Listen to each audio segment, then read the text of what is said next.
ماہنامہ رحیمیہ لاہور، ستمبر 2019، ذوالحجہ محرم الحرام 1440-41 ہجری۔ ارشاد گرامی حضرت اقدس مولانا شاہ عبد القادر رائے پوری قدس سرہ، مسند نشین ثانی، خانقاہ عالیہ رحیمیہ رائے پور۔ خدا کے ہاں سب سے بڑھ کر جو چیز مقبول ہے وہ عجز یعنی تواضع و انکساری پر مبنی حقیقت شناسی ہے۔ عجز درد اور دل شکستگی یعنی کمزوروں کی وجہ سے دل بھرانا بڑی چیز ہے۔ یہ درد، یہ شکستہ دلی، اس سے تو عجز پیدا ہوتا ہے، اور انسان کو خدا تعالیٰ نے اپنی بندگی یعنی عجز کے اظہار کے لیے ہی تو پیدا کیا ہے۔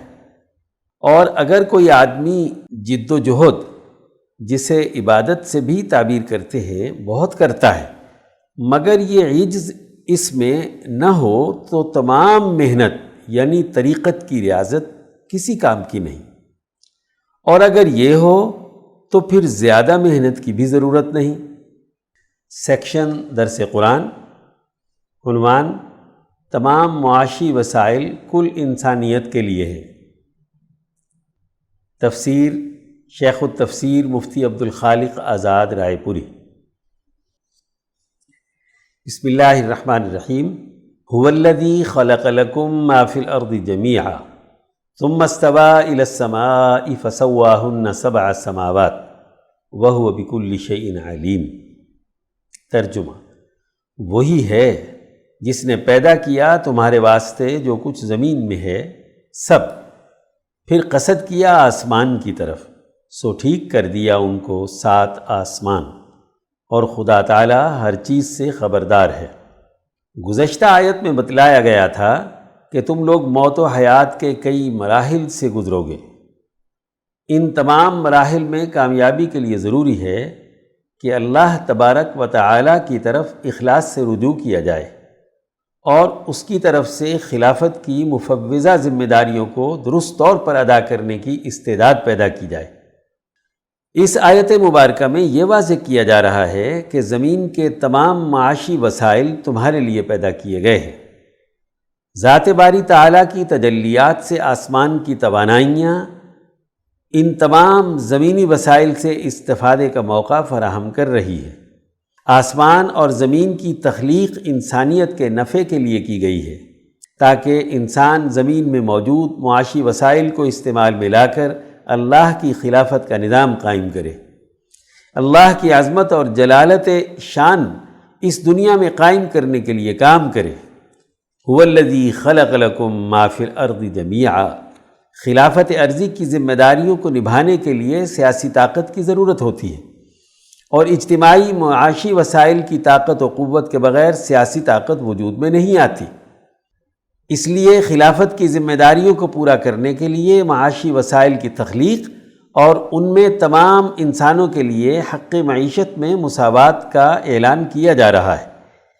حضرت شیخ الہند مولانا محمود حسن اس آیت کی تشریح میں فرماتے ہیں، جملہ اشیاء عالم بدلیل فرمان واجب الاذعان تمام بنی آدم کی ملکیت معلوم ہوتی ہے، یعنی غرض خداوندی تمام اشیاء کی پیدائش سے دفع حوائج جملہ ناس یعنی تمام انسانوں کی حاجات کو پورا کرنا ہے، اور کوئی شے فی حد ذات ہی کسی کی مملوک خاص نہیں، بلکہ ہر شے اصل خلقت میں جملہ ناس یعنی تمام انسانوں میں مشترک ہے، اور من وجہ ایک طرح سے سب کی مملوک ہے۔ ہاں بوجہ رفع نزاع یعنی جھگڑا ختم کرنے و حصول انتفاع یعنی نفع اٹھانے کے لیے قبضے کو علت ملک یعنی ملکیت کا سبب مقرر کیا گیا ہے۔ جب تک کسی شے پر ایک شخص کا قبضہ تامہ مستقلہ یعنی مستقل اور پورا قبضہ باقی ہے، اس وقت تک کوئی اور اس میں دست درازی نہیں کر سکتا۔ ہاں خود مالک و قابض کو چاہیے کہ اپنی حاجت سے زائد پر قبضہ نہ رکھے، بلکہ اس کو اوروں کے حوالے کر دے، کیونکہ باعتبار اصل اوروں کے حقوق اس کے ساتھ متعلق ہو رہے ہیں۔ یہی وجہ ہے کہ مال کثیر حاجت سے بالکل زائد جمع رکھنا بہتر نہ ہوا، گو زکوٰۃ بھی ادا کر دی جائے۔ انبیاء و صلحاء اس سے بغایت مجتنب رہے، یعنی انتہائی پرہیز کرتے رہے۔ چنانچہ احادیث سے یہ بات واضح ہو جاتی ہے، بلکہ بعض صحابہ و تابعین وغیرہ نے حاجت سے زائد رکھنے کو حرام ہی فرما دیا۔ بہرکیف غیر مناسب و خلاف اولا ہونے میں تو کسی کو کلام نہیں۔ اس کی وجہ یہی ہے کہ زائد علی الحاجہ یعنی ضرورت سے زائد مال سے اس کی تو کوئی غرض متعلق نہیں، اور اوروں کی ملک من وجہ اس میں موجود ہے، تو گویا شخص مذکور من وجہ مال غیر یعنی دوسروں کے مال میں قابض و متصرف ہے۔ اس کا حال بعین ہی مال غنیمت کا سا تصور کرنا چاہیے۔ وہاں بھی قبل تقسیم یہی قصہ ہے کہ مال غنیمت تمام مجاہدین کا مملوک سمجھا جاتا ہے، مگر بوجہ ضرورت و حصول انتفاع بقدر حاجت ہر کوئی مال مذکور سے منتفع ہو سکتا ہے۔ ہاں، حاجت سے زائد جو رکھنا چاہے اس کا حال آپ کو معلوم ہے کہ کیا ہونا چاہیے، یعنی خائن شمار ہوگا۔ ایضاح الادلہ صفحہ 68۔ اس آیت سے معلوم ہوا کہ زمین کے تمام معاشی وسائل تمام انسانوں کے لیے ہیں۔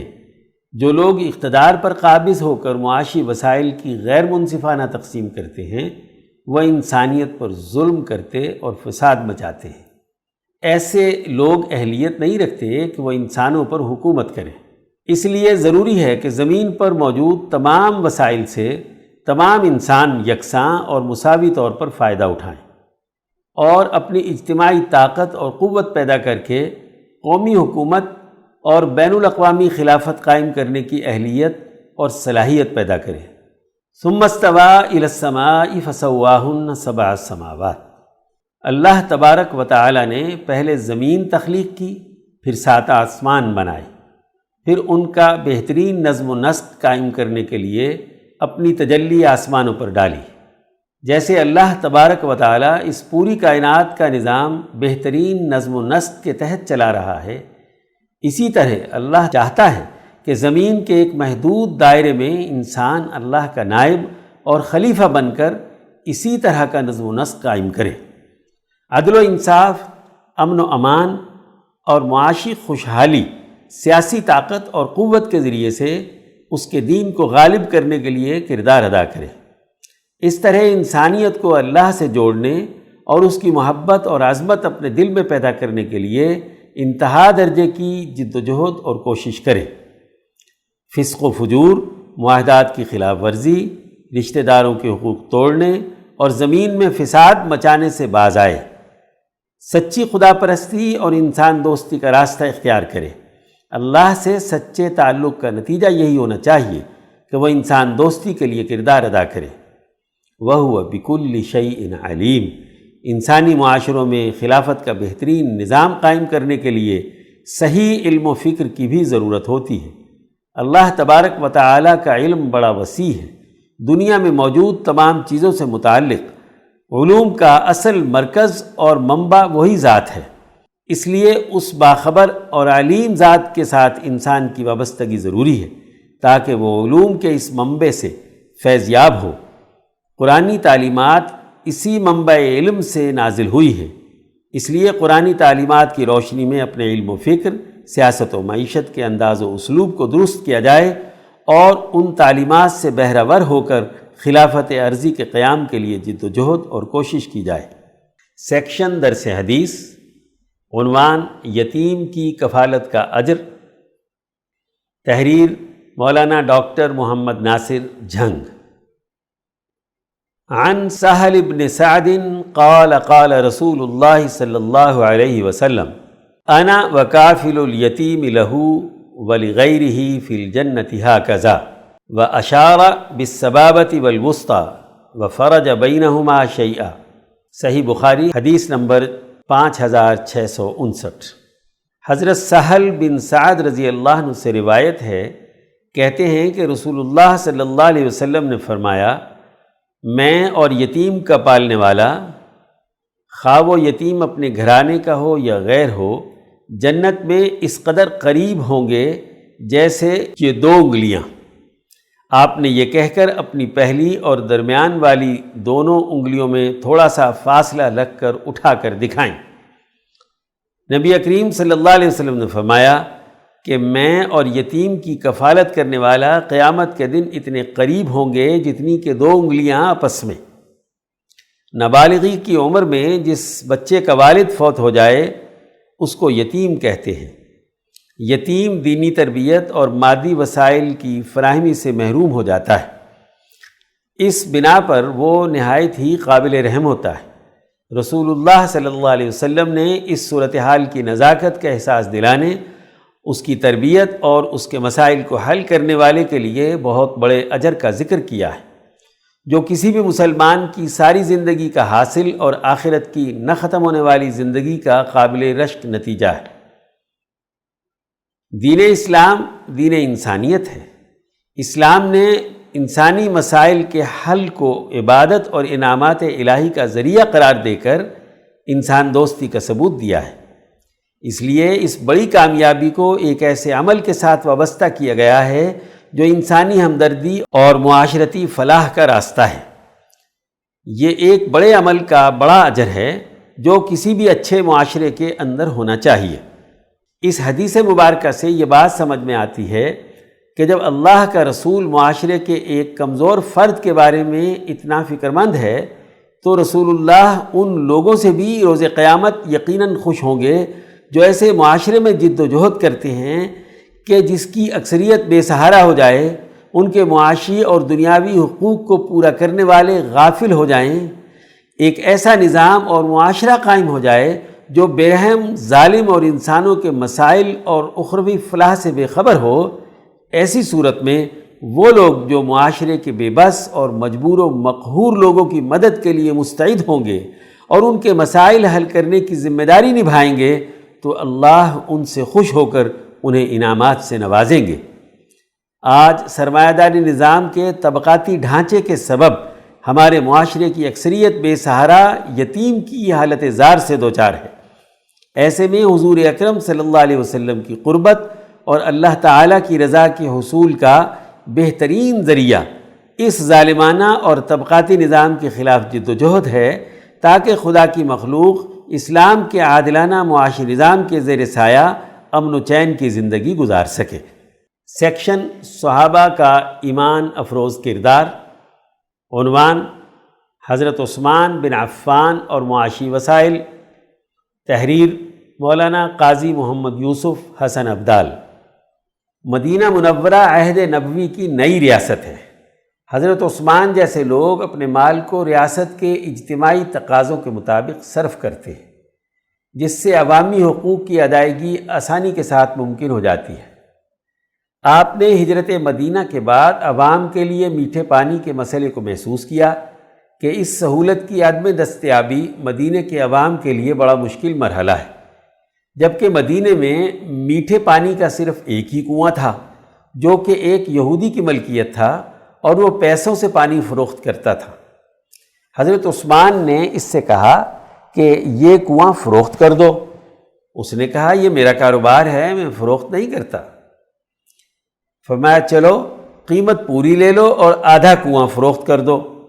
تو وہ تیار ہو گیا اور طے پایا کہ ایک دن حضرت عثمان اور دوسرے دن وہ یہودی کنویں سے پانی لے گا۔ جب حضرت عثمان نے کنویں کی قیمت ادا کر دی اور معاہدہ طے پا گیا تو آپ نے اعلان کروا دیا کہ میری باری کے دن مدینے کے سب لوگ، مسلمان، کافر، بغیر کسی قیمت کے اللہ کے لیے پانی لے سکتے ہیں۔ چنانچہ جب لوگوں کو ایک دن پانی مفت ملنے لگا تو دوسرے دن کون خریدے؟ اس لیے کچھ ماہ بعد حضرت عثمان نے اس یہودی سے کنویں کا دوسرا حصہ بھی خرید کر اللہ کے لیے وقف کر دیا۔ مشہور مفسر ابن کثیر نے عہد نبوت سے لے کر عہد عثمان کی فتوحات کو درجہ بدرجہ بیان کیا اور آخر میں یہ الفاظ لکھے: مشرق و مغرب سے خراج اکٹھا کر کے امیر المومنین حضرت عثمان کی خدمت پہ پہنچایا جاتا۔ انہوں نے تلاوت قرآن اور اس کی تعلیم و تدریس کا جو اہتمام کیا اور امت کو قرآن کی حفاظت پر جس طرح جمع کیا، یہ اس کی برکت و نتیجہ ہے۔ اسی لیے صحیح روایت ثابت ہے کہ رسول اللہ صلی اللہ علیہ وسلم نے ارشاد فرمایا کہ بے شک اللہ نے زمین کو میرے سامنے پیش کیا، میں نے اس کے مشرق اور مغرب کو دیکھا، اور عنقریب میری امت کی حکومت وہاں تک پہنچے گی جہاں تک زمین میرے سامنے پیش کی گئی۔ دیکھو ہم آج گھوم پھر رہے ہیں اور اللہ کے رسول کے وعدوں میں۔ تفسیر عثمانی سورہ النور۔ سرمایہ کا استعمال بحق قوم و وطن کیا جاتا ہے، نہ کہ ذاتی عیاشیوں پر یا تجوریوں میں بھرنے کے لیے۔ حضرت عثمان نے سرمایہ کو اپنے پاس قومی امانت سمجھا۔ آج سرمایہ دارہ نظام کی قوتیں انسان کو ضرورتوں کے حوالے سے مجبور بنا کر اپنے کاروبار اور بزنس کی بنیاد رکھتی ہیں، جبکہ دین فطرت کے نظریے کے حاملین انسانی مجبوریوں کے نظام کو توڑ دیتے ہیں اور اپنے وسائل کو قومی مفادات کی تکمیل میں خرچ کرنے کا نظام بناتے ہیں۔ اس طرح قومی نظام کی ایسی مستقل منظم قوت پیدا کر دیتے ہیں جس سے صدیوں تک انسانی مسائل کے حل اور پیداواری وسائل کی ترقی کا ایک عوام دوست دور وجود میں آ جائے۔ سیکشن شذرات۔ عنوان مسئلہ کشمیر سیاسی بصیرت کا متقاضی ہے۔ تحریر محمد عباس شاد۔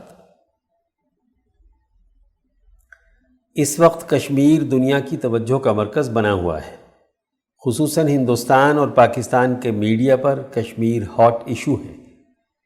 اس کی وجہ گزشتہ دنوں انڈین پارلیمنٹ کی طرف سے ہندوستان کے آئین میں درج کشمیر کی خصوصی حیثیت سے متعلق آرٹیکل 370 اور 35A کی منسوخی اور کشمیر کو دوسرے صوبوں کی طرح ہندوستان کا ایک صوبہ قرار دینا ہے۔ کشمیر کی خصوصی حیثیت کا پس منظر یہ ہے کہ مہاراجہ ہری سنگھ اور وی پی مینن کے درمیان بات چیت کے نتیجے میں انڈین دستور میں آرٹیکل 370 کا اضافہ کیا گیا تھا۔ اس آرٹیکل کے تحت یہ طے کیا گیا کہ ریاست جموں و کشمیر کے بارے میں یہ ایک عارضی انتظام ہے، temporary provisions with respect to the state of Jammu and Kashmir, جس کے تحت ریاست جموں و کشمیر کو یہ حق دیا گیا تھا کہ وہ خارجہ پالیسی، دفاع اور مواصلات کے علاوہ اپنا الگ دستور، جھنڈا بنانے اور داخلی خود مختاری برقرار رکھے گی، اور ریاستی اسمبلی کی منظوری کے بغیر انڈین یونین ریاستی دستور میں مداخلت نہیں کرے گی۔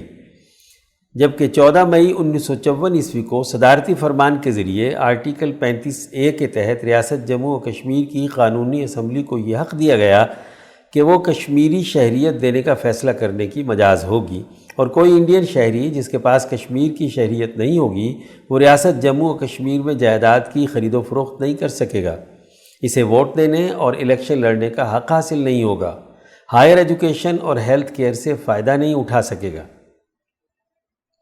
دونوں طرف کے سیاسی حریف مسئلہ کشمیر پر اپنی اپنی پسند کا خاکہ بنا کر اپنے اپنے عوام کے جذبات ابھار رہے ہیں۔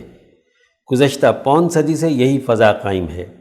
ہمارے ہاں ان حساس موضوعات پر مطالعے کے آزادانہ ذرائع ہمیشہ عوام کی دسترس سے دور اور اہل جستجو کے لیے ناپید رہے۔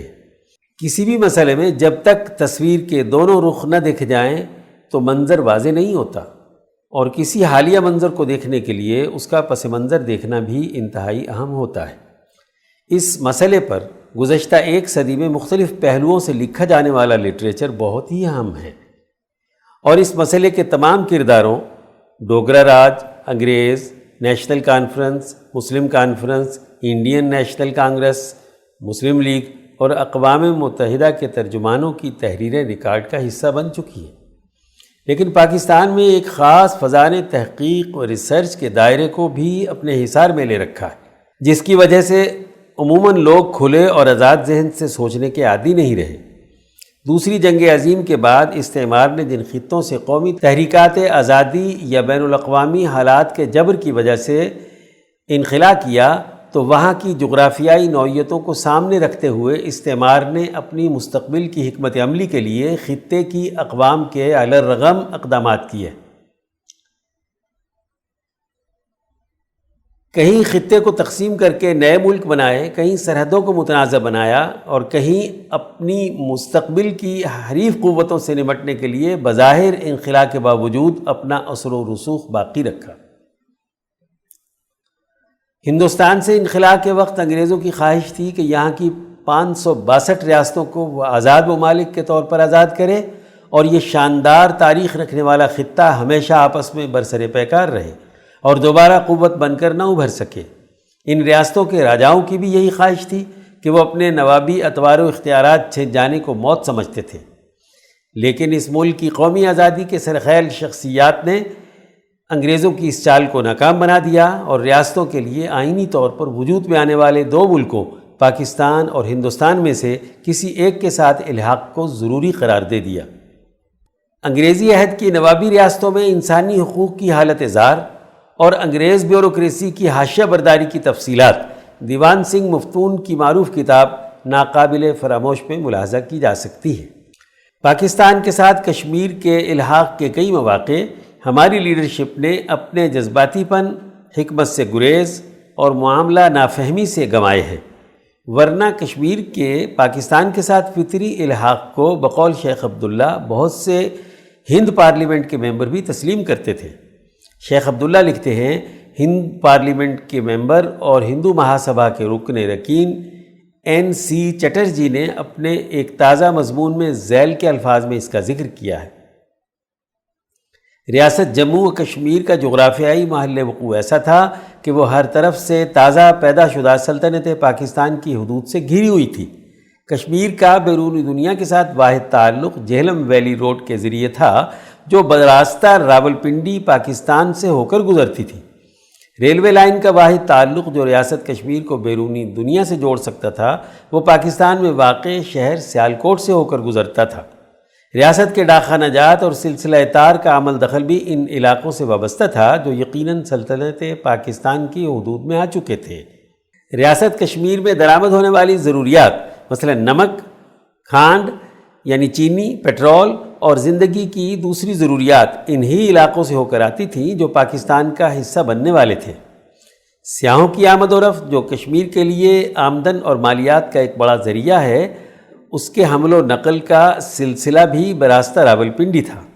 اپنی پیداوار خاص کر اس کے قیمتی میوہ جات کو ریاست سے باہر برآمد کرنے کے لیے کل ایک راہ تھی اور وہ بھی جہلم ویلی کی سڑک اور کشمیر کے جنگلات سے برآمد ہونے والی عمارتی لکڑی ریاست کے باہر صرف دریائے جہلم کے راستے سے ہی جا سکتی تھی جو بہتا ہوا جا پاکستان میں داخل ہوتا ہے۔ کشمیر، ہندوستان اور پاکستان از شیخ عبداللہ صفحہ 3-4۔ لیکن علاقہ پونچھ کی طرف سے سرحد کے قبائلیوں کے حملے نے راجہ ہری سنگھ کو مدد کے لیے ہندوستان کے پاس جانے پر مجبور کر دیا اور ہندوستان نے کہا کہ ہم اس وقت بین الاقوامی قانون کے تحت آپ کی مدد نہیں کر سکتے جب تک آپ کے ساتھ ہمارا کوئی معاہدہ نہ ہو۔ یوں مشروط الحاق پر راجہ مجبور ہو گیا۔ اور اسی طرح اور بھی بہت سے مواقع ہیں جو ہماری قیادت نے کشمیر کی قومی قیادت کو توجہ نہ دے کر ضائع کر دیے اور ڈوگرا راج کے خلاف منظم ہوتی ہوئی قومی جدوجہد آزادی کو مسلسل فرقہ وارانہ سیاست کی طرف دھکیلا گیا، جس کا نتیجہ یہ نکلا کہ کشمیری کئی حصوں میں تقسیم ہو گئے۔ کشمیر پر مسلمان لیڈروں نے ہمیشہ جذبات کی ناؤ بنائی اور اس مسئلے پر تدبر سے کام نہ لیا، جہاد کے نام پر لڑنے مرنے کو اپنا شعار بنائے رکھا اور اسی لہجے میں عوام سے مخاطب ہوتے رہے۔ اس کی ایک ہلکی سی جھلک ماضی کے جھروکوں میں دیکھی جا سکتی ہے کہ مسلم کاز کے لیے اپنا سرمایہ تحریر و تقریر لٹانے والے اس مسئلے پر کتنے تدبر کا مظاہرہ کرتے رہے۔ شیخ عبداللہ اپنی سرگزشت میں لکھتے ہیں، مسلم لیگ کا مشہور اجلاس لاہور جس میں قرارداد پاکستان منظور کی گئی، اس میں اجلاس کا مشاہدہ کرنے کے لیے شریک ہوا۔ اس میں حیدرآباد کے مشہور رہنما نواب بہادر یار جنگ گرج رہے تھے۔ مرحوم ایک زوردار اور شعراءبار مقرر تھے، شستہ اردو میں بڑی فصیح و بلیغ تقریر کرتے تھے۔ کشمیریوں کی مظلومیت بیان کرتے ہوئے انہوں نے ریاست میں مکمل ذمہ دارانہ نظام حکومت کا مطالبہ کیا۔ حیدرآباد دکن کے لیے اس مطالبے کو اس لیے خارج از بحث قرار دے دیا کہ وہ مسلمانوں نے بزور شمشیر حاصل کیا ہے اور شمشیر کی طاقت ہی سے اس کو اپنے پاس رکھیں گے۔ یہ دلیل اتنی بودی تھی کہ نواب صاحب کی اردو معلیٰ بھی اس کے پھسپھسے پن کو نہ چھپا سکی اور میں دل برداشتہ ہو کر جلسے سے اٹھ کر چلا آیا۔ دوسرے دن دفتر روزنامہ انقلاب میں میری ملاقات مولانا غلام رسول مہر اور عبد المجید سالک سے ہوئی۔ میں نے ان سے بہادر یار جنگ کی تقریر کا ذکر چھیڑا اور پوچھا کہ جو بات کشمیر کے عوام کے لیے جائز ہو سکتی ہے اسے حیدرآباد کے عوام کے لیے کیوں جائز قرار نہیں دیا جا سکتا؟ ریاست حیدرآباد میں مطلق العنان حکومت کے حق میں نواب صاحب نے جو دلیل پیش کی ہے وہی دلیل کشمیر کا مہاراجہ یا اس کے ہم خیال کیوں نہیں دے سکتے؟ جب دلیل کا جواب استدلال سے نہ دیا جا سکے تو غصے کا سہارا لینا پڑتا ہے۔ مہر صاحب اپنی متین طبیعت کے باوجود جھلائے اور بولے کہ ہم حیدرآباد کے لیے لاکھوں کشمیری قربان کر سکتے ہیں۔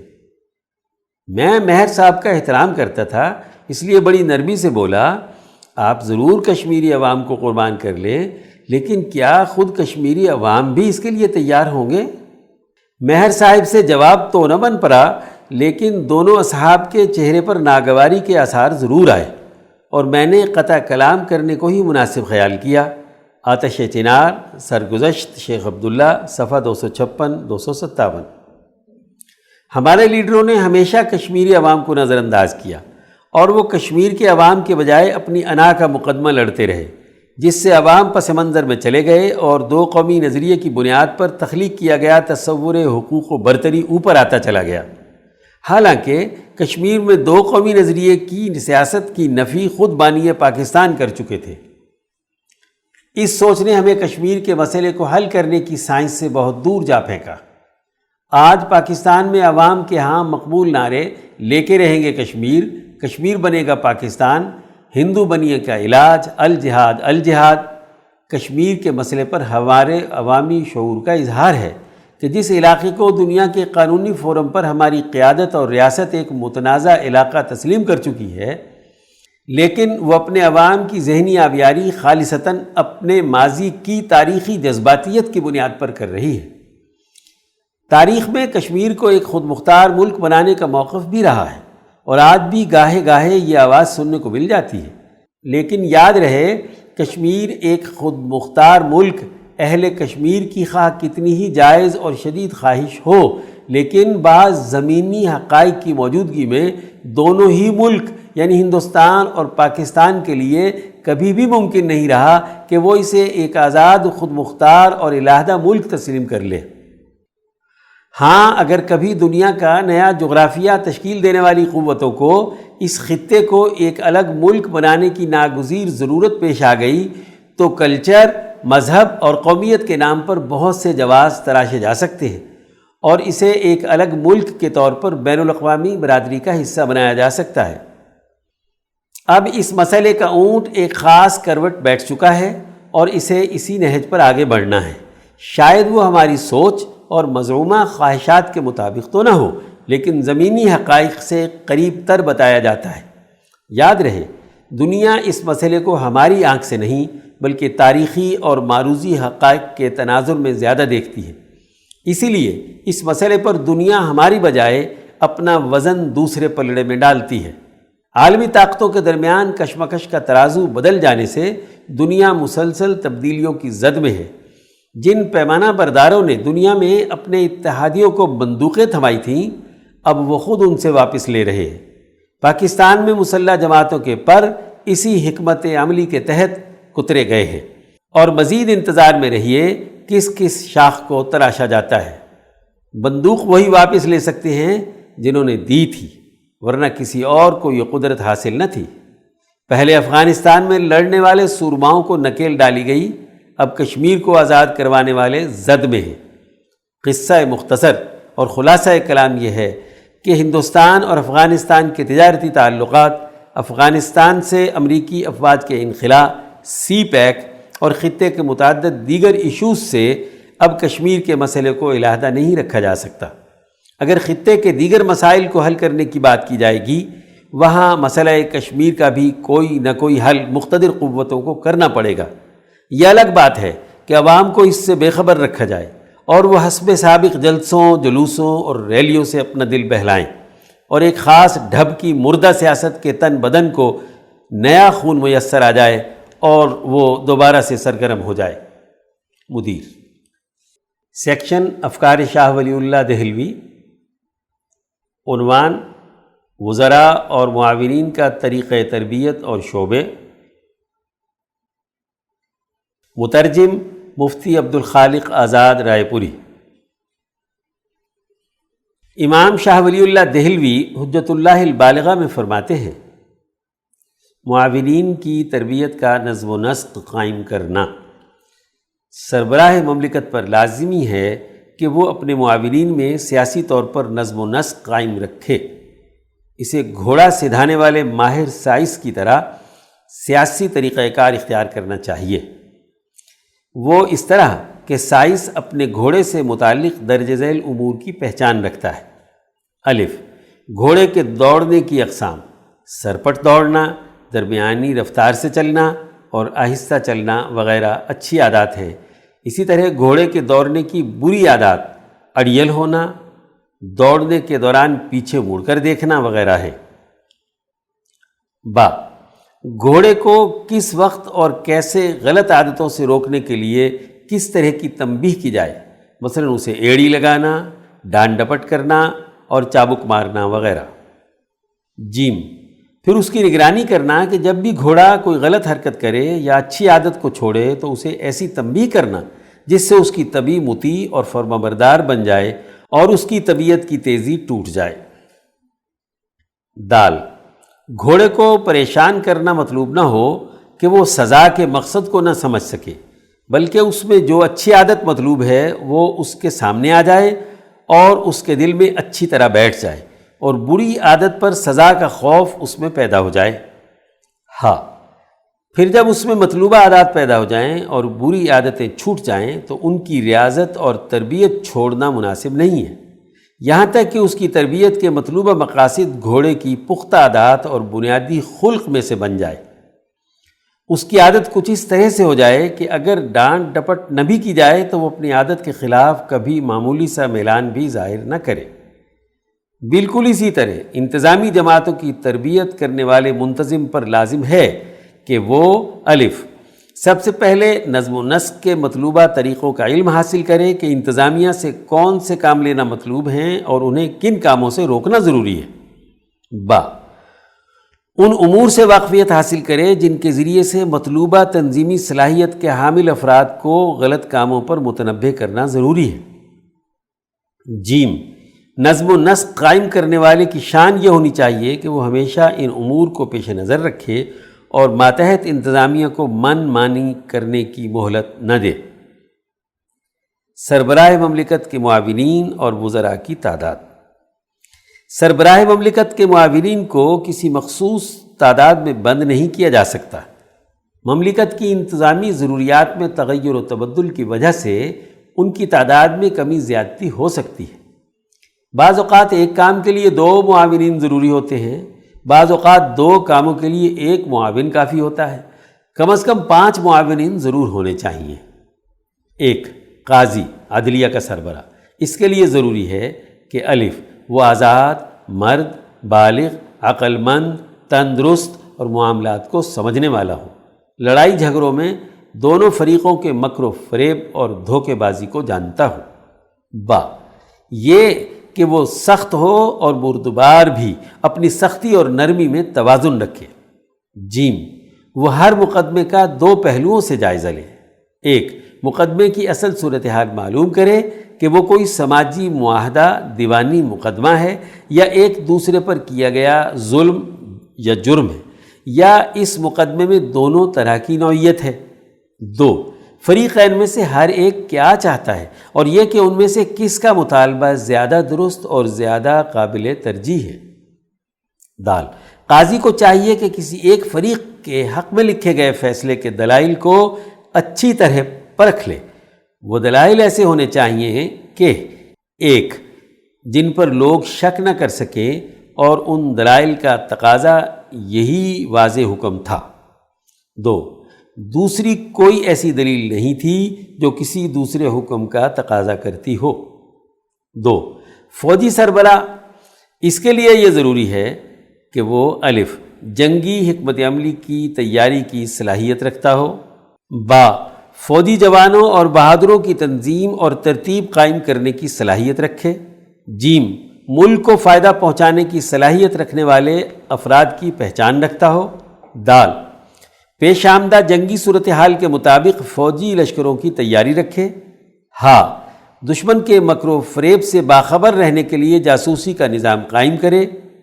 3، مملکت کا منتظم اعلیٰ، اس کے لیے ضروری ہے کہ وہ الف تجربہ کار ہو، با ملک کی اصلاح اور ترقی، فساد اور تنزلی سے متعلق وجوہات سے باخبر ہو، جیم سخت مزاج ہو اور بردبار بھی ہو، دال ایسی قوم میں سے ہو کہ جو مرضی کے خلاف کاموں پر خاموش نہیں رہتے۔ ہاں، ہر قوم کا ایک منتخب نمائندہ ساتھ لے جو ان کے حالات سے باخبر اور ان کے معاملات کو منظم کرنے اور ان کے غلط کاموں پر ان کا مواخذہ کر سکے۔ 4، وزیر خزانہ، وہ ایسا فرد ہو جو لوگوں سے ٹیکس وصول کرنے کے معاملات سے خوب باخبر اور جمع شدہ ٹیکس کو مستحقین پر خرچ کرنے کی صلاحیت رکھتا ہو۔ 5، پرائیویٹ سیکریٹری، جو سربراہ مملکت کے ذاتی اور معاشی معاملات کا کفیل ہو، اس لیے کہ حکومتی معاملات میں مشغول رہنے کی وجہ سے اس کے لیے ممکن نہیں کہ وہ اپنے معاشی معاملات کو درست کرنے پر خود توجہ دے سکے۔ باب سیاست الاعوان، سیکشن تاریخ اسلام کے ناقابل فراموش واقعات، عنوان خلافت بنو امیہ، ترقی و فتوحات کا دور، تحریر مفتی محمد اشرف عاطف، لاہور۔ بنو امیہ کا زمانہ خلافت ترقی و خوشحالی کا زمانہ ہے۔ اسلامی خلافت کا درخشاں دور ہے، جہاں ایک طرف امن و امان کا دورہ ہے، عدل و انصاف تک ہر فرد کی رسائی آسان ہے، وہاں حکومتی سرپرستی میں علم کی اشاعت ہو رہی ہے۔ قرآن و حدیث کی تدوین بنو امیہ کے زمانے میں ہی ہوئی۔ مشہور مراکز علم کے معروف محدثین کے ذریعے احادیث کو باقاعدہ طور پر مدون کیا گیا۔ ادارہ جاتی اصلاحات اور ملکی و شہری انتظامات، سب سے بڑھ کر کثرت سے فتوحات اسی دور میں ہوئیں۔ اسی لیے نبوت اور خلافت راشدہ کے بعد اموی دور اسلام کے حق میں بہترین زمانہ تسلیم کیا گیا ہے، اور مجموعی اعتبار سے یہ دور بعد کے تمام ادوار کے مقابلے میں خیر القرون کہلانے کا مستحق ہے۔ بلکہ فتوحات اور اشاعت اسلام کے اعتبار سے اموی دور خلافت وہی حیثیت رکھتا ہے جو خلافت راشدہ میں حضرت عثمان رضی اللہ عنہ کے دور کو حاصل ہے۔ اس دور میں جو فتوحات ہوئیں وہ عہد عثمانی کی فتوحات سے بڑھ کر ہیں۔ چنانچہ حضرت امیر معاویہ رضی اللہ عنہ کے زمانے میں مکران اور سندھ کے دیگر شمالی علاقہ جات فتح ہوئے۔ علامہ ابن کثیر البدایہ والنہایہ میں لکھتے ہیں، بنو امیہ کے دور خلافت میں جہادی سرگرمیاں عروج پر تھیں۔ بحر و بر میں اسلام کا علم بلند ہو رہا تھا۔ مشرکوں اور ظالموں کے دل مسلمانوں کے رعب سے لرز رہے تھے۔ جس سمت بھی مسلمان رخ کرتے اسے فتح کر لیتے۔ ان کے ہر لشکر کے ساتھ تابعین، علماء و صلحاء کی ایک بڑی جماعت ہوا کرتی تھی۔ اللہ تعالیٰ ان بزرگوں کی برکت سے اپنے دین کی نصرت کرتا تھا۔ امویوں نے سندھ سے لے کر افریقہ تک اور یورپ سے لے کر ایشیا تک اسلام کا پرچم لہرایا۔ یوں تو بنو امیہ کے تمام خلفاء نے حالات زمانہ کے مطابق فتوحات اور اپنی دینی و ملی خدمات میں حصہ لیا، تاہم بعض خلفاء کا دور فتوحات اور اشاعت اسلام کے اعتبار سے سنہری دور کہلاتا ہے، جیسے کہ ولید بن عبد الملک کا دور۔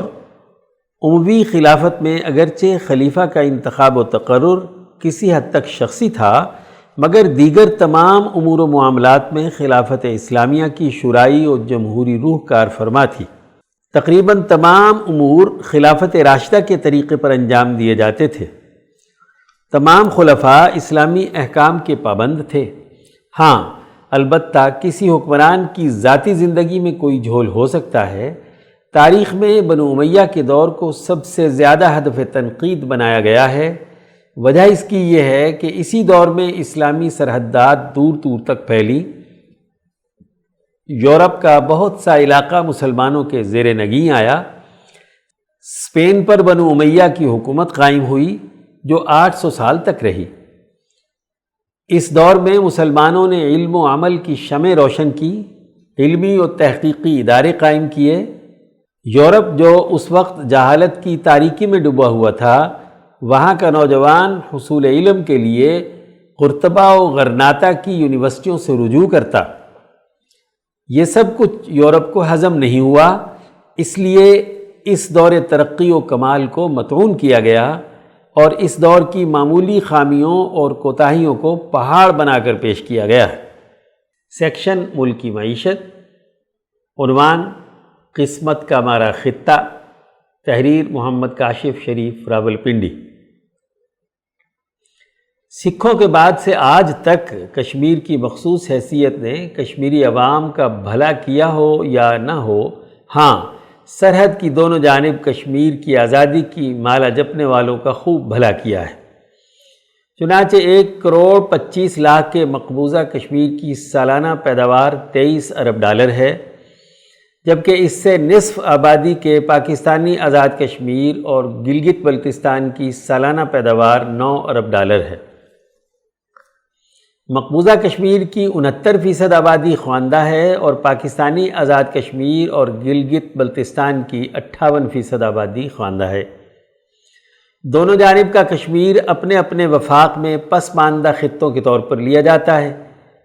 کہنے کو مقبوضہ کشمیر آزاد کشمیر سے نسبتاً بہتر ہے، لیکن یہ بہتری بھی وہاں کی غیر مسلم آبادی کے حصے میں زیادہ ہے۔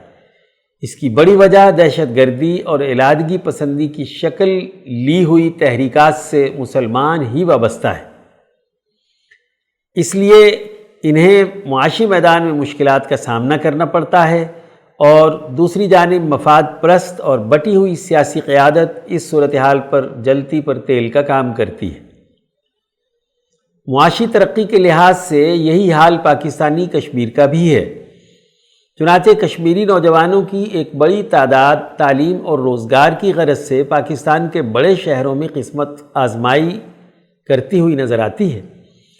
کشمیر میں کم سرمایہ کاری کی بڑی وجہ وہاں پراپرٹی کے انتقال کے قوانین ہیں۔ اسی طرح کمپنیوں کی صورت میں سرمایہ کاری کے قوانین بھی کشمیر کے شہری کے علاوہ ملک کے دیگر حصوں میں مقیم پاکستانیوں کو محفوظ سرمایہ کاری کی گارنٹی نہیں دیتے۔ چنانچہ سرمایہ کاروں کو مقامی کشمیر کے نام پر ہی کام کرنا ہوتا ہے۔ اس مجبوری کی وجہ سے بڑی سرمایہ کاری کے راستے محدود رہتے ہیں۔ مقامی لوگ کم اجرتی مزدوروں کا کردار اپنا لیتے ہیں اور سیاسی اشرافیہ حکومتی سرمایہ داری کو فروغ دیتے ہوئے اپنے اپنے پیداواری منصوبوں پر عمل پیرا رہتی ہے اور کشمیر آزادی کو ترستا رہتا ہے۔ اب اس بات کا امکان نہیں کہ کشمیر سے بھارت یا پاکستان اپنا اختیار چھوڑنے کے لیے آمادہ ہو جائیں۔ اس لیے امن اور معاشی خوشحالی کی خاطر ایک ایسے فارمولے کی ضرورت ہے جس کے تحت کشمیری عوام اپنے اپنے وفاق میں وفاقی اکائی کے طور پر مل کر آگے بڑھیں۔ ایسا قدم پاکستان نے گلگت بلتستان کی بابت اٹھا لیا ہے اور اب بھارت نے بھی اس جانب پیش قدمی کی ہے۔ کشمیر جو گزشتہ 70 سالوں میں پاکستان اور بھارت میں کئی جنگوں کا سبب بنا رہا، ضرورت اس امر کی ہے کہ اس جنگی حکمت عملی سے نکلا جائے۔ ہم اس خطے میں صدیوں امن سے رہے ہیں، یہ کام دوبارہ بھی ہو سکتا ہے۔ پاکستان کی معاشی حالت اپنے ہمسایہ ملک سے لڑ کر بہتر نہیں ہو سکتی، بلکہ یہ کام تجارتی روابط کے استحکام سے ہوگا۔ بھارت کے ساتھ تجارتی روابط کے خاتمے سے سراسر نقصان پاکستان کو ہی ہے۔ چنانچہ ہماری معیشت کی روح رواں یعنی ٹیکسٹائل انڈسٹری بھارت سے سالانہ 55 کروڑ ڈالر کی کپاس اور ادویات کے لیے 47 کروڑ ڈالر کا خام مال درآمد کرتی ہے۔ اس پابندی سے ہوگا یوں کہ سمگلنگ اور دیگر ممالک کے راستے یہ سب مال مہنگا ہو کر پاکستان آئے گا اور پوری قوم اس جنگی حکمت عملی کا معاشی خمیازہ بھگتے گی۔ سیکشن عالمی منظرنامہ، عنوان پاک امریکہ تعلقات کی نئی بساط اور حالیہ تقاضے، تحریر مرزا محمد رمضان راولپنڈی۔ عمران خان کے پاکستانی وزیر اعظم منتخب ہونے پر امریکی صدر ڈونلڈ ٹرمپ نے انہیں دورہ امریکہ کی دعوت دی تھی۔ یہ دعوت جون 2019 عیسوی میں آئی تھی۔ چونکہ جون میں بجٹ کی تیاری زوروں پر تھی، اس لیے یہ دعوت مؤخر ہو گئی، لہذا اس دعوت پر جولائی کے تیسرے عشرے میں عمل درآمد ہوا۔ امریکی مقتدرہ پر اثر ڈالنے کے لیے وہاں کی لابنگ فرمیں کام کرتی ہیں۔ کسی بھی ملک کے حکومتی سربراہ کو اپنی موجودگی کا احساس دلانے کے لیے ان فرموں کی خدمات خریدنی پڑتی ہیں۔ گویا باہر سے آنے والے سب سے پہلے امریکیوں کو ان کے ملک میں داخلے کا ٹیکس ادا کرتے ہیں، اس کے بعد یہ لابنگ فرمیں اس سربراہ کی اپنی مرضی کی تصویر پیش کرتی ہیں، جس کے بعد وہ مہمان اس تصویری جھلک کے ساتھ امریکی دارالحکومت میں داخل ہوتا ہے۔ 22 جولائی 2019 کو واشنگٹن کے سب سے بڑے اسٹیڈیم کیپٹل ارینا 1 میں دوپہر 3 بجے کے لگ بھگ گلف نیوز کے مطابق 30,000 افراد کے اجتماع سے خطاب کر کے وزیر اعظم نے تمام لابنگ فرموں میں کھلبلی مچا دی۔ اس طرح ان کی امریکہ میں مقبولیت خود بخود امریکی انتظامیہ کے سامنے آ گئی۔ تمام لابنگ فرمیں اس سلسلے میں اپنا تیار کردہ چہرہ پیش کرنے میں ناکام ہو گئیں۔ ایک امریکی عہدیدار مورگن اور ٹاکس کے بقول وائٹ ہاؤس کی جانب سے پاکستانی وزیر اعظم کو دعوت دینے کا مقصد واشنگٹن کے امریکہ پاکستان تعلقات کی بحالی پر رضامندی کا اظہار ہے۔ دیگر ملکوں سے تعلقات کی نسبت پاک امریکہ تعلقات کی نوعیت بالکل مختلف ہے۔ ہمارے سیاستدان اور دیگر قوتیں بھی امریکہ کی طرف دیکھتی ہیں، اس لیے کسی بھی پاکستانی حکمران کا دورہ امریکہ زیادہ دلچسپی کا موضوع بنا رہتا ہے۔ اس دورے سے قبل پاک امریکہ تعلقات تاریخ کی سب سے نچلی سطح پر تھے۔ یہ تعلقات نہ صرف خراب بلکہ کشیدہ تھے۔ امریکی صدر ڈونلڈ ٹرمپ نے پاکستانی وزیر اعظم کی میزبانی میں زبردست گرم جوشی کا مظاہرہ کیا ہے۔ حالانکہ صدر ٹرمپ اپنے پاکستان مخالف بیانیے کی وجہ سے مشہور ہیں۔ انہوں نے کہا تھا کہ امریکہ نے پاکستان کو گزشتہ 15 سالوں میں 33 ارب ڈالرز کی خطیر رقم امداد دے کر بہت بڑی غلطی کی تھی، کیونکہ اس کے بدلے میں پاکستانیوں نے صرف دھوکہ دیا ہے۔ پاکستانی امریکیوں کو احمق سمجھتے ہیں۔ پہلی بات تو یہ کہ مذکورہ رقم امداد نہیں بلکہ یہ کولیشن سپورٹ فنڈ یعنی CSF تھا، یعنی امریکیوں کے ایما پر پاکستانی فوج نے دہشت گردی کے خاتمے کے لیے جو اسلحہ استعمال کیا تھا یہ اس پر اٹھنے والے اخراجات تھے جو ان کے ذمے واجب الادا تھے۔ یہ امریکیوں کی بد اخلاقی اور بددیانتی تھی جو انہوں نے پاکستانی قوم کے ساتھ کی اور اپنا اعتماد کھویا۔ دنیا میں جو ایک دفعہ اعتماد کھو دیتا ہے اس پر کوئی بھروسہ نہیں کرتا۔ آج امریکیوں کے لیے مسائل کیا ہیں؟ وہ اپنی دہشت گردی پر مبنی پالیسیوں کے باعث دنیا میں ناکام ہو چکے ہیں۔ عراق پر حملے کے وقت پوری دنیا امریکہ کے ساتھ تھی۔ امریکہ نے اسی پالیسی کے تسلسل میں افغانستان پر حملہ کر کے پورے خطے کو توڑا بورا بنا دیا۔ مشرق وسطی میں اپنے ہی ہاتھوں بنائی ہوئی ریاستوں الجزائر، مصر، لیبیا، فلسطین، یمن، عراق اور شام کو تباہ و برباد کر دیا۔ حالانکہ دوسری جنگ عظیم کے بعد اقوام متحدہ کا قیام اسی مقصد کے لیے تھا کہ آئندہ دنیا میں تیسری عالمی جنگ نہیں ہونے دی جائے گی۔ اگرچہ تیسری عالمی جنگ تو نہیں ہوئی، لیکن امریکہ کی نگرانی میں مذکورہ ممالک کا سیاسی اور سماجی ڈھانچہ زمین بوس کر دیا گیا۔ آج امریکہ دنیا میں اپنی انہی پالیسیوں کے باعث تنہا ہو چکا ہے۔ آج وہ سہارا ڈھونڈ رہا ہے کہ افغانستان سے اسے باعزت انخلا مل جائے، عالمی تجارت میں اس کے لیے جائز حصے کا بندوبست ہو جائے، کیونکہ اس کا صنعتی ڈھانچہ بھی داؤ پر لگا ہوا ہے۔ پاکستانی عسکری اداروں کے ساتھ رفاقت کا امریکہ کے پاس گزشتہ 70 سالہ تجربہ موجود ہے۔ امریکہ نے جتنے بھی عالمی فورم بنائے وہ سب کے سب اس کی بالادستی کی طرف زینہ ثابت ہوئے۔ گزشتہ 2 دہائیوں میں پاکستان نے علاقائی طاقتوں کے ساتھ مل کر کام کر کے ان کا اعتماد حاصل کیا ہے، جبکہ اس سارے عرصے میں امریکہ کو اقوام عالم میں سوائے ناکامیوں کے کچھ نہیں ملا۔ آج اس کی نظر التفات پھر پاکستان پر ہے۔ امریکہ کے مقابلے میں چین جیسی دیگر طاقتوں نے ایسی ٹیکنالوجی وجہ کر لی ہے جس نے ٹیکنالوجی کے میدان میں امریکہ کی اجارہ داری کو توڑ دیا ہے۔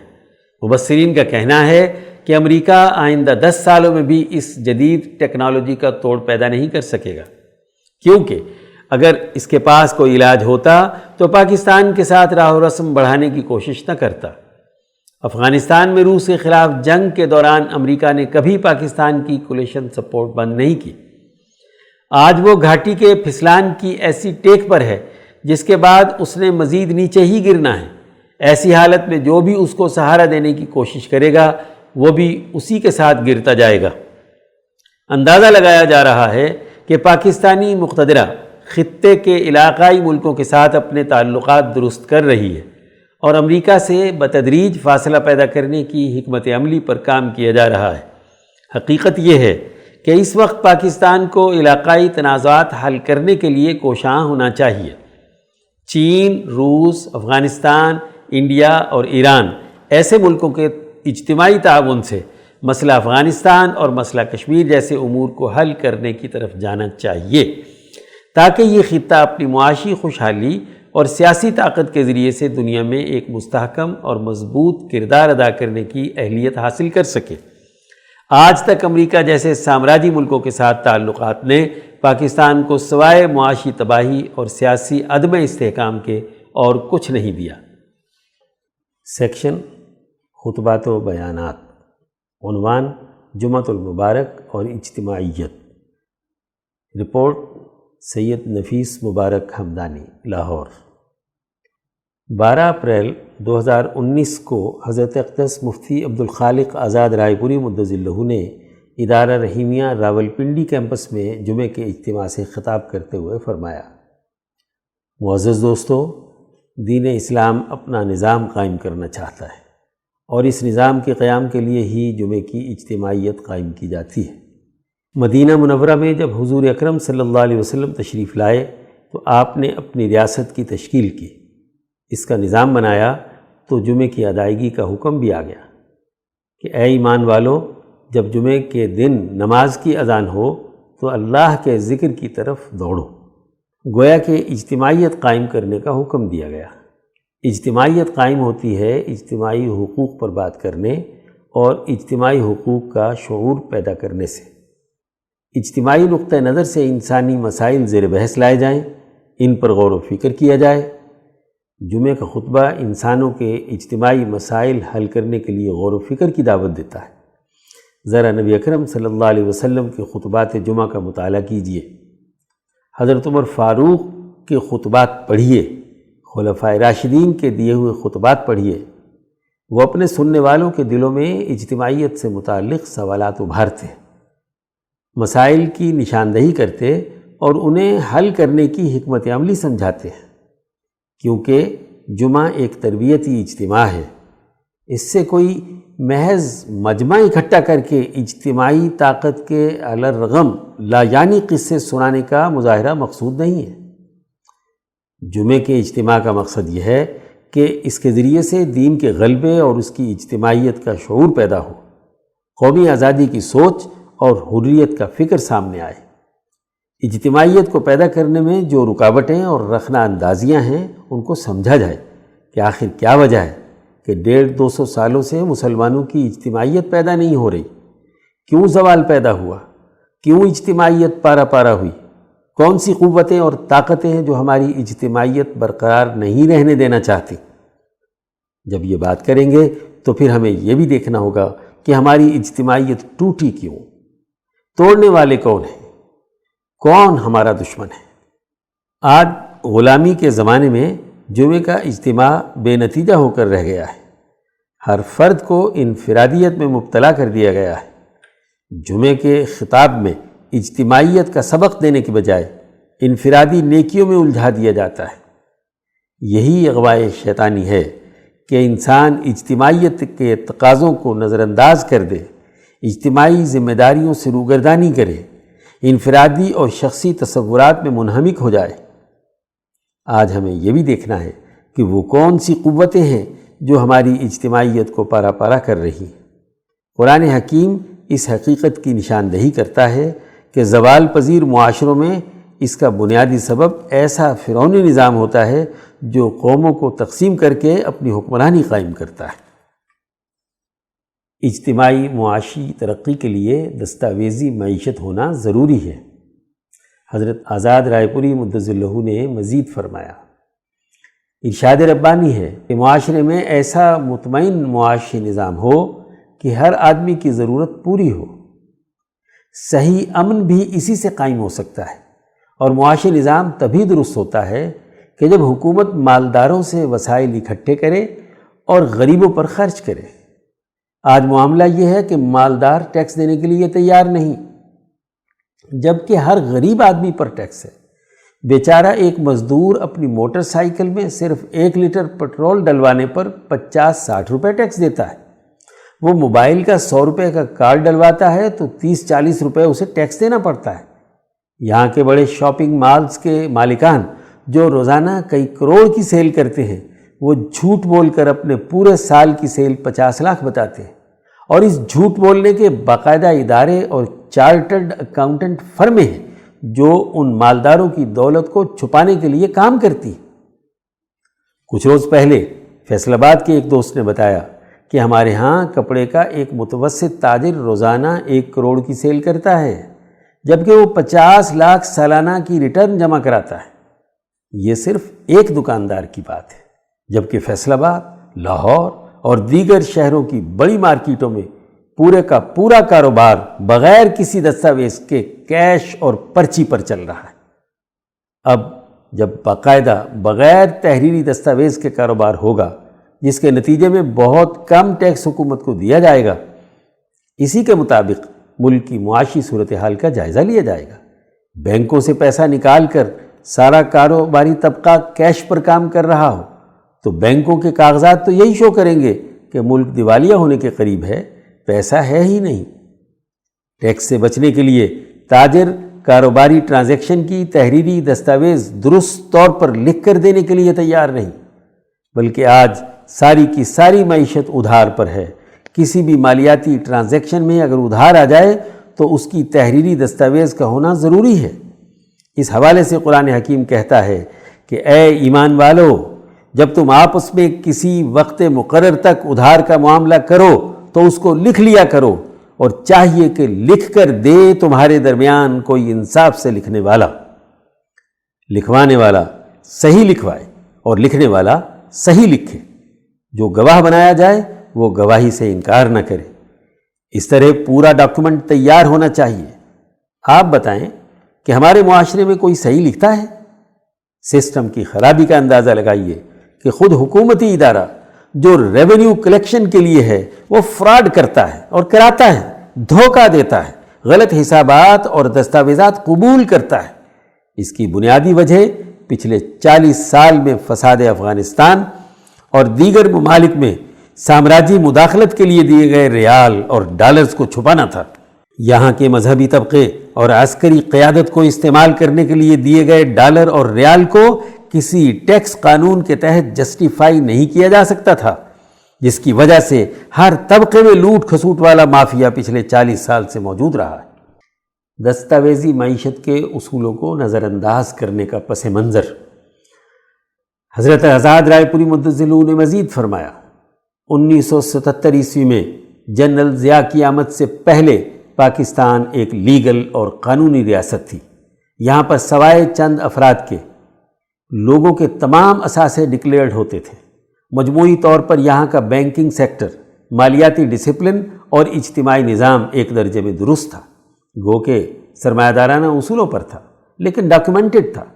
جب سے افغانستان اور دیگر ممالک میں سامراجی مداخلت کے لیے یہاں کے اداروں کو استعمال کیا گیا، اس کے لیے دستاویزی معیشت کے اصولوں کو نظر انداز کر دیا گیا، کیونکہ فساد افغانستان میں کردار ادا کرنے کے لیے کسی مذہبی رہنما کے پاس جب لاکھوں ریال اور ڈالر آئیں گے اور وہ بینکوں میں جمع ہوں گے تو بینک اس کی تفتیش کرے گا کہ اس کے اثاثے کس چینل سے آئے، وہ اپنا اثاثے ڈکلیئر کرنے کے لیے جواب دہ ہوگا۔ ایسے ہی ایک سیاستدان اور جرنیل کے پاس لاکھوں کروڑوں روپے اکاؤنٹ میں آئیں گے تو اس کے لیے کیا جسٹیفیکیشن ہوگی کہ یہ پیسے کہاں سے آئے؟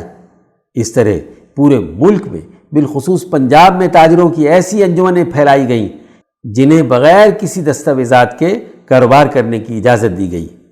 اس کے نتیجے میں ایک عام تاجر بھی دیکھتے ہی دیکھتے اربوں خربوں کا مالک بن گیا۔ دستاویزی معیشت کسی بھی ملک کی ریڑھ کی ہڈی ہوتی ہے، جبکہ پچھلے 40 سال سے ملک میں پوری کی پوری معیشت غیر دستاویزی کر کے تباہ و برباد کر دی گئی ہے۔ آج اسی معیشت کو تباہ و برباد کرنے والے امریکہ اور عالمی قوتوں کے دباؤ پر ایک وقت کے بعد ملک میں مالدار لوگوں سے صرف چند سالوں کا حساب و کتاب مانگا جا رہا ہے کہ بتاؤ پیسہ کہاں سے آیا۔ اگر حساب لینا ہی ہے تو پچھلے 40-50 سالوں کا حساب لو، سب کے کھاتے کھولو، مولویوں، جرنیلوں، ججوں، وکیلوں اور تاجروں کی ٹرانزیکشنز کے ریکارڈ سامنے لاؤ۔ آج امریکہ چونکہ معاشی طور پر کمزور ہو گیا ہے، ابھرتی ہوئی دو طاقتیں روس اور چین سامنے آ رہی ہیں، تو اسے خطرہ لاحق ہو گیا کہ پیسے کی ریل پیل کو باقاعدہ دستاویز میں لاؤ، ورنہ یہ دو طاقتیں اگر آ گئی تو یہ جو ہم نے اپنے مقاصد کے لیے پیسے کو غیر قانونی طور پر استعمال کرنے کا آسان راستہ بنایا تھا، یہ روس اور چین استعمال نہ کر لے۔ سورۃ البقرہ کا پورا رکوع دستاویزی معیشت کو واضح کرتا ہے کہ جو بھی لین دین ہو اس کو تحریر میں لاؤ۔ ہمارے جمعے کے خطبات میں غیر قانونی معیشت کے ناجائز ہونے پر کوئی گفتگو نہیں کی جاتی، کیونکہ جمعے میں آنے والے سارے کاروباری لوگ مسجد اور مدرسے کو چندہ دیتے ہیں، مولوی کو بھی لفافہ دیتے ہیں، ان کو مسجد بنوا دیتے ہیں۔ ایسی صورت میں مولوی صاحب ان کی غلط معیشت پر کیسے سوال اٹھا سکتے ہیں؟ یہاں تاجران نماز پڑھتے ہیں، روزہ رکھتے ہیں، حج کرتے ہیں، عبادتیں کرتے ہیں، لیکن عملی طور پر قرآن کے اصول تجارت کے منکر ہیں۔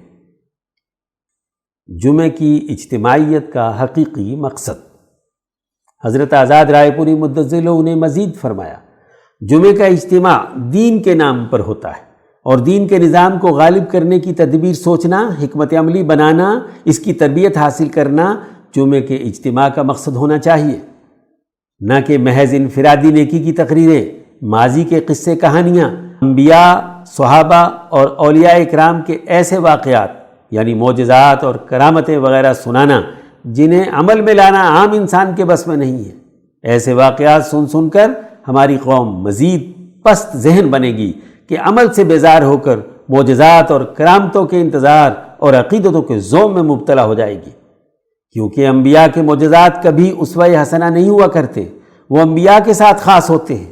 اسوہ حسنہ تو وہ ہوتا ہے جس کا تعلق عمل سے ہو، جیسا کہ غزوہ خندق میں حضور صلی اللہ علیہ وسلم نے ایرانیوں سے سیکھا ہوا طریقہ خندق اپنا کر جرأت و ہمت اور تنظیمی نظم و ضبط سے دشمن کو شکست دی۔ اسے کہا گیا تمہارے لیے رسول اللہ کی زندگی میں اسوہ حسنہ ہے۔ آج مسلمان زوال اور پستی کی حالت میں ہیں۔ ہمارا ملک سیاسی اور معاشی غلامی کے دور سے گزر رہا ہے، قرضوں کی معیشت میں جکڑا ہوا ہے۔ وزیر اعظم کہتا ہے کہ ملک پر چڑھے ہوئے قرضوں کا روزانہ 500 ارب روپے صرف سود ادا کرنا پڑ رہا ہے، اور 5 سال پہلے جو قرضہ آپ نے لیا تھا اب اس کی ادائیگی کا وقت آ گیا ہے، وغیرہ وغیرہ۔ اب اگر ہمارے جمعوں کے خطبوں میں جنات اور جادو ٹونے یا کرامات وغیرہ کے قصے کہانیاں بیان ہوں تو کیا انہیں سن کر قوم اپنے لیے ہوئے قرضوں سے چھٹکارا پا سکتی ہے؟ اپنے اوپر مسلط غلط سیاسی و معاشی نظام سے جان چھڑا سکتی ہے؟ آج دین کے غلبے کے نقطۂ نظر سے انسانی اجتماعیت کو منظم کرنے، اپنی طاقت پیدا کرنے اور شعور کی بنیاد پر اپنے مسائل کو حل کرنے کی عقل پیدا کرنے کی ضرورت ہے۔ جمعے کے اجتماع سے یہ نتیجہ پیدا ہو تو یہ اجتماع مبارک ہوگا، اور اگر یہ عقل پیدا نہیں ہوتی تو مبارک کی ضد کیا ہوتی ہے؟ لعنت۔ اس سے ہمیں بچنے کی ضرورت ہے۔ آج اجتماعیت کا شعور پیدا ہو، اپنا فکر اور نظریہ درست کیا جائے، قومی نقطۂ نظر سے صحیح سوالات کا تعین کر کے اس پر مکالمہ مباحثہ کیا جائے، تشدد، نفرت، دہشت گردی، قتل و غارت گری کی سوچ سے علیحدگی اختیار کر کے عدم تشدد کی اصول پر بات کو سمجھنا، سمجھانا اور اجتماعی مسائل پر غور و فکر کر کے ایک واضح لائحہ عمل تیار کرنا آج ہماری قوم کی ضرورت ہے۔ غلامی کے تصورات سے نکلنا، نوآبادیاتی دور کے نظام تعلیم سے برات کا اعلان کرنا، نظام سیاست، نظام معیشت، نظام معاشرت کو صحیح طور پر سمجھنا، اس کا نظام بنانے کی فکر کرنا، اس کے لیے حکمت عملی ترتیب دینا، یہ آج ہمارا سب کا اجتماعی فریضہ ہے۔ اللہ تعالی ہمیں عقل و شعور نصیب فرمائے، دین کے غلبے کے نقطہ نظر سے کام کرنے کی توفیق عطا فرمائے، دنیا اور آخرت کی بھلائی نصیب ہو، آمین۔ سیکشن عظمت کے مینار، عنوان ڈاکٹر مختار احمد انصاری، تحریر وسیم اعجاز، کراچی۔ تحریک شیخ الہند میں ایک نمایاں نام ڈاکٹر مختار احمد انصاری کا بھی ہے، جو حضرت شیخ الہند مولانا محمود حسن کے ساتھ وابستہ ہونے کے بعد تاحیات ان کے مشن پر کاربند رہے۔ ڈاکٹر مختار احمد انصاری 25 دسمبر 1880 عیسوی کو یوسف پور ضلع غازی پور میں عبد الرحمن انصاری کے ہاں پیدا ہوئے۔ ابتدائی تعلیم کے بعد مدراس میڈیکل کالج سے میڈیکل کی ڈگری حاصل کی اور مزید تعلیم کے لیے انگلینڈ چلے گئے۔ 1905 عیسوی میں ایم ڈی اور ایم ایس کی ڈگری بھی حاصل کر لی۔ ایک ذہین طالب علم ہونے کی وجہ سے لندن لاک ہاسپٹل اور چیرنگ کراس ہاسپٹل میں بطور ڈاکٹر اپنی خدمات انجام دی۔ 1910 عیسوی میں ملک میں واپسی کے بعد سیاسی سرگرمیوں کے ساتھ ساتھ اپنی طبی خدمات کو بھی جاری رکھا اور دہلی کے چاندنی چوک میں اپنا ہسپتال قائم کیا۔ دہلی میں قائم ان کی رہائش گاہ ملک کی سیاسی سرگرمیوں کا مرکز بن گئی۔ انہی سیاسی سرگرمیوں کی وجہ سے جلد ہی ان کا شمار ممتاز قومی رہنماؤں میں ہونے لگا۔ اسی دوران ان کا تعارف حضرت شیخ الہند سے ہوا۔ ڈاکٹر صاحب کے دو بھائی حکیم عبد الوہاب اور حکیم عبد الرزاق بھی حضرت شیخ الہند کے مشن کے ساتھ منسلک ہو چکے تھے۔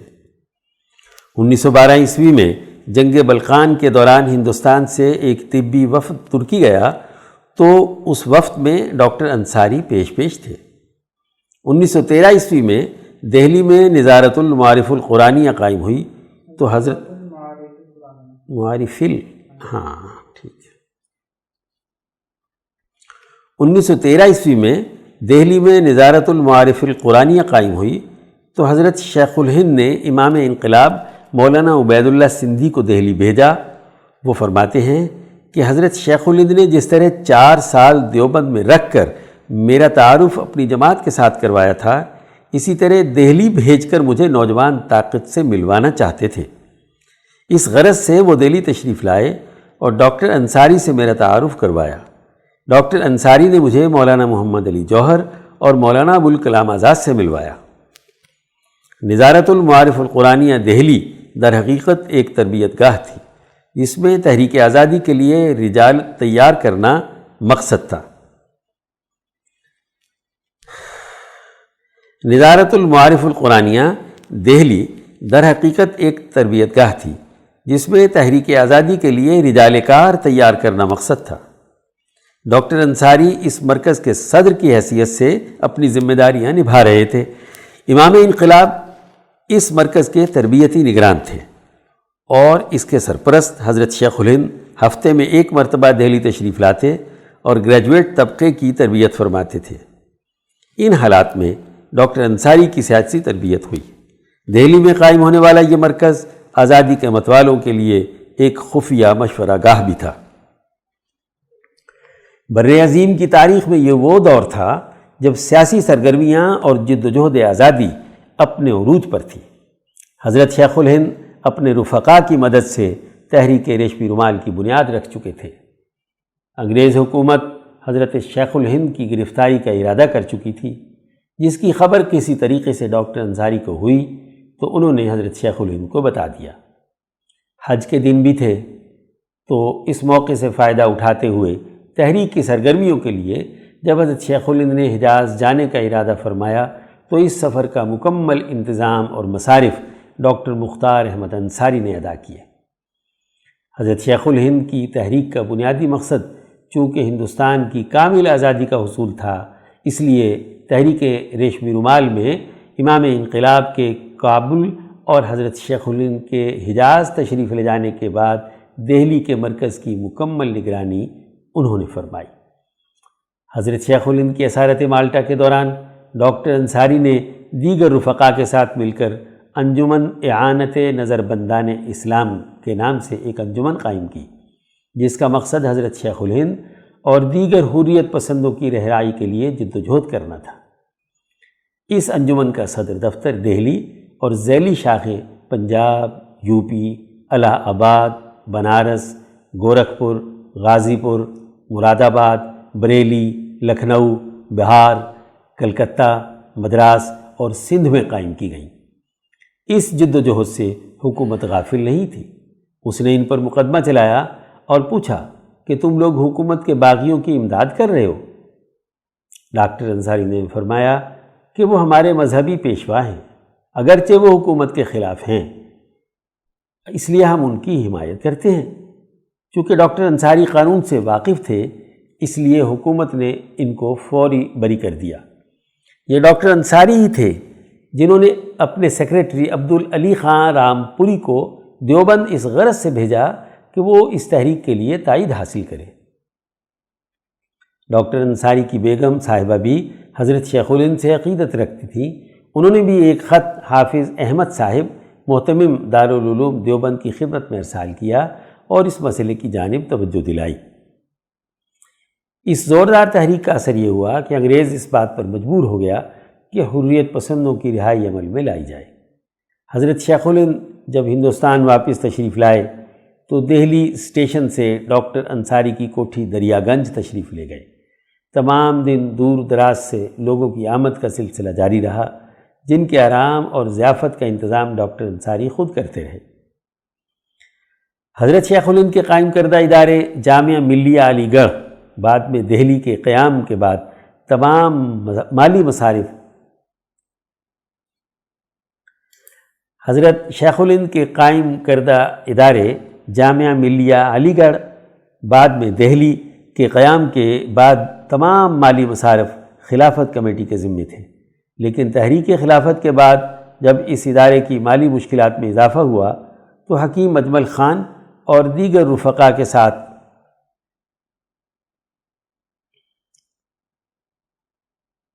تحریک خلافت کے بعد جب اس ادارے کی مالی مشکلات میں اضافہ ہوا تو حکیم اجمل خان اور دیگر رفقا کے ساتھ ساتھ ڈاکٹر انصاری نے بھی دل کھول کر اس ادارے کی مالی اعانت کی اور اس مشکل سے ادارے کو نکالا۔ آخر تک اس ادارے کی سرپرستی کرتے رہے۔ ڈاکٹر انصاری 1927 عیسوی میں انڈین نیشنل کانگریس کے صدر منتخب ہوئے۔ تحریک ترک موالات اور تحریک خلافت میں بھی بڑھ چڑھ کر حصہ لیا۔ حکیم اجمل خان اور مولانا محمد علی جوہر کے مشورے سے 1928 عیسوی میں جامعہ ملیہ دہلی کے چانسلر بنے۔ حضرت شیخ الہند کی ان کے آخری ایام میں بھی خدمت کرنے والی یہ ہستی 10 مئی 1936 عیسوی کو اس دار فانی سے کوچ کر گئی۔ ان کی تدفین جامعہ ملیہ دہلی کے قبرستان میں ہوئی۔ اللہ تعالیٰ ان کی قومی جد و جہد کو شرف قبولیت بخشے، ان کے درجات بلند کرے اور ہمیں جد و جہد آزادی کے رہنماؤں کے عظیم مشن پر ثابت قدمی کے ساتھ چلنے کی توفیق عطا فرمائے۔ آمین یا رب العالمین۔